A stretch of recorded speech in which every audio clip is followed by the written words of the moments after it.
contribution to make, suddenly he's summoned by the Home Minister, he walks out.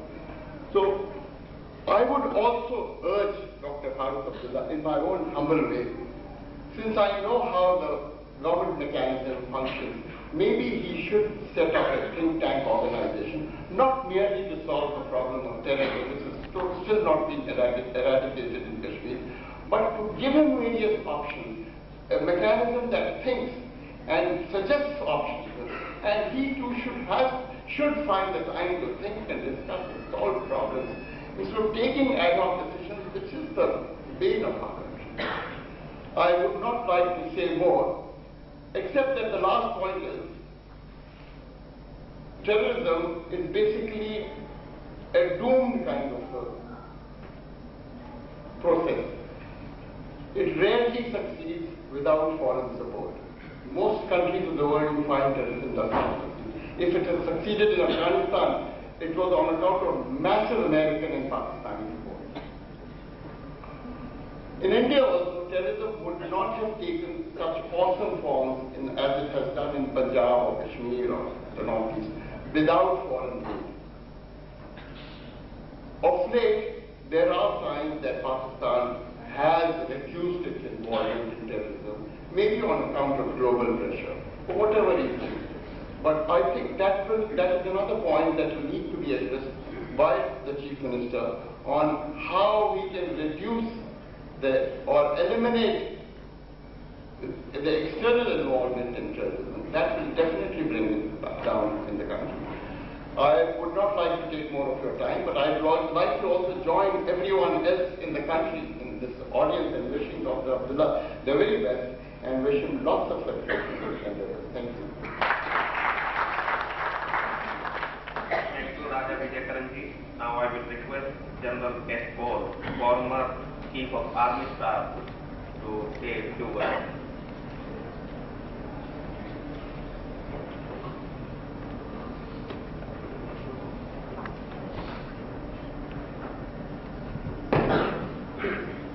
Mr. Chairman,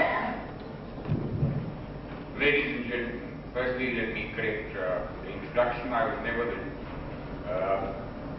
Chief of Army Staff. I happen to be number 2. And as you all know, our government followed it by seniority by the time my number came, in the age of superannuation income. Secondly, whereas Pakistan failed throughout 2 wars, the chairman today has succeeded. My number came in the age of superannuation income.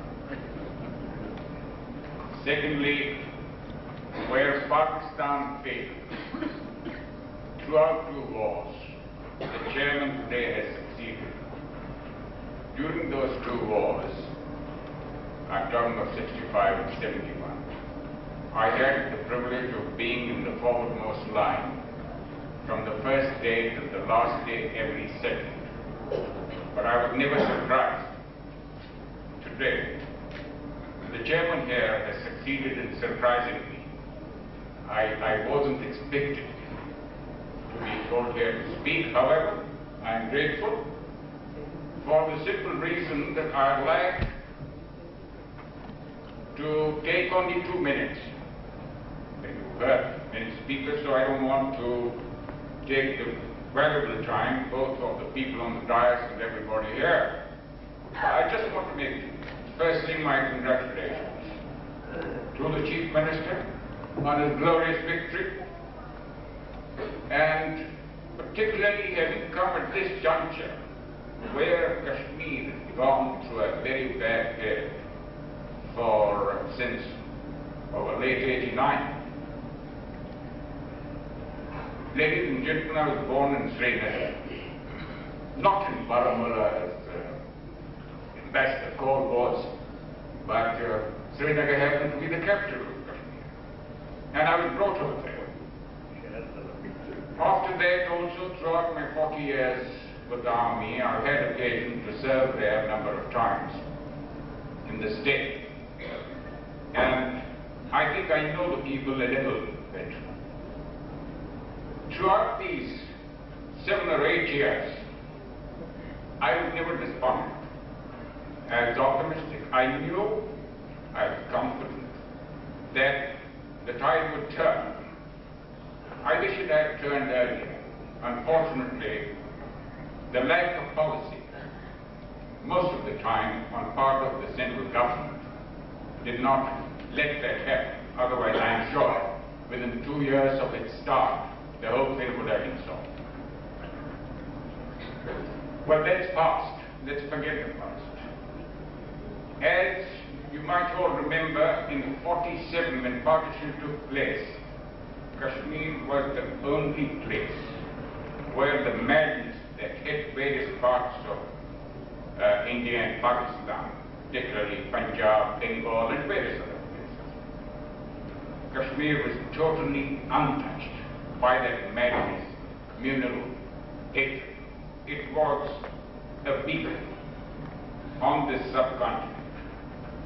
And I am certain all this time that that will happen once again. I will end my little talk by just mentioning one point and requesting the Chief Minister and his team if they would kindly bear it in mind. Dr. Zad, I put it to you that of all the points, you know them more than I do.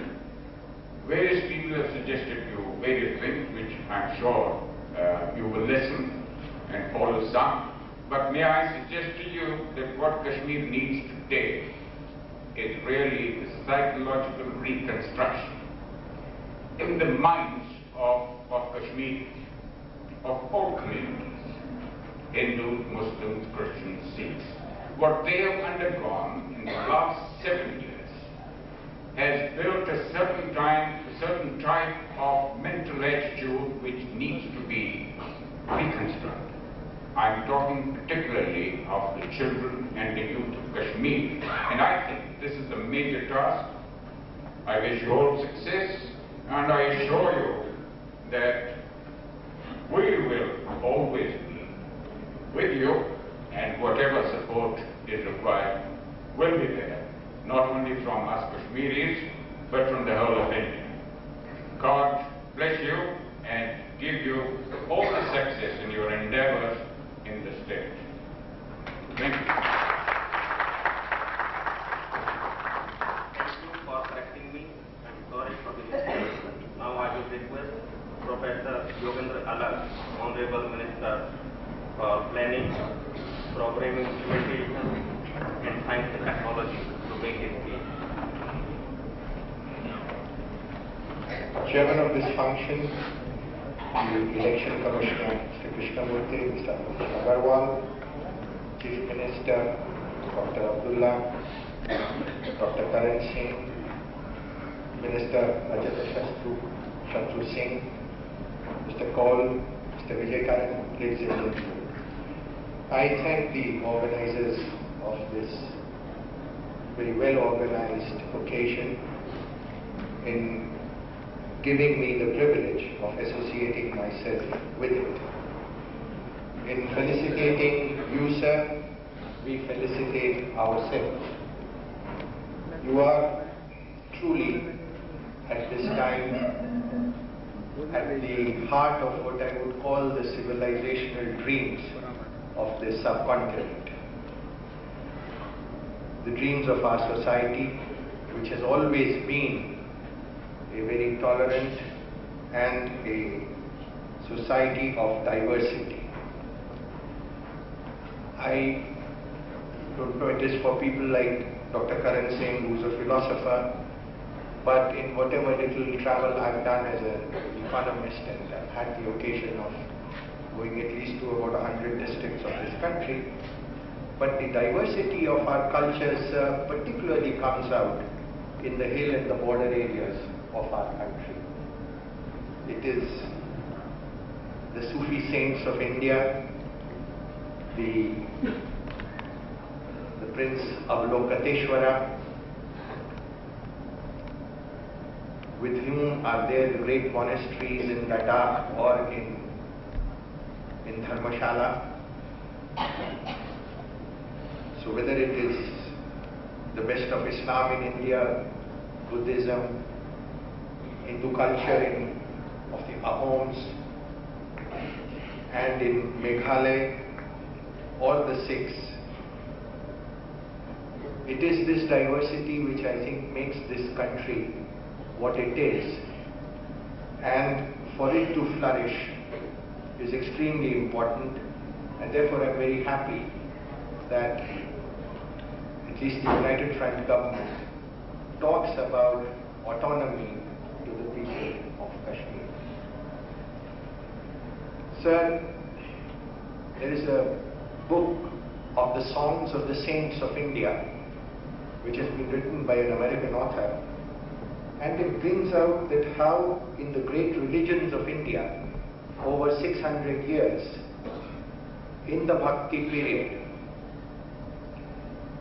the people of this country, whether he is an agricultural laborer, whether he is a farmer, or whether he is an artisan, they followed the message of the great saints, the Sufis, the saints of different religions who taught them to be together. And it's only perhaps at somewhat formalistic levels that we tend sometimes to forget this message. So in that sense, Mr. Chief Minister, in spite of whatever aberrations there have been, I agree with Mr. Kaul that it is important for the country to dream, because a country like ours, which is on the make, makes itself partly in its dreams, and you, sir, are right now at the heart of our dreams and our realistic objectives for our nation in the next round. I would also like to endorse what Mr. Kaul and others have said. It is extremely important that after this great occasion, which makes all of us very proud, that we do our level best. This is our duty as the citizens of this country, or in whatever we are doing, to support the economic development of Jammu and Kashmir. As Planning Minister, I have some understanding of the devastation the state has gone through, the bridges that have been destroyed, the schools that have been burned, the damage that it has taken. And it's very important that we stand with Kashmir in the period of reconstruction and growth. But more than that, sir, economic development and cultural change require leadership. Your father has been mentioned. Unlike Mr. Krishnamurti, who stayed all the time in Delhi, I come off and on to Delhi. I basically work as an economist in a research institute in Gujarat. But I remember when I was a very young man, I was advisor prospective planning in the Planning Commission for a few years, and your father had come to discuss the plan of the state. And Sheikh Saab was one of the first leaders whom we saw who had an autonomous vision of what development in what we call the special category for the border states is. While it is extremely important that the country supports Kashmir, I think the heart of the matter is for you, sir, now to give the state the vision that it needs, because economy and growth is always a part of a political and a cultural vision. I remember the last time I was in Kashmir at the convention hall, and you were kind enough when I gave the Sher-e-Kashmir lecture. I think this was in October 1989, not very far away from the days after which there were problems. And with Kashmiri economists and with Kashmiri plant scientists and others, we had crafted this vision of agriculture and rural development in the valley, what we were going to do in the hill slopes below 1,000 meters and what we were going to do in the hill slopes above that.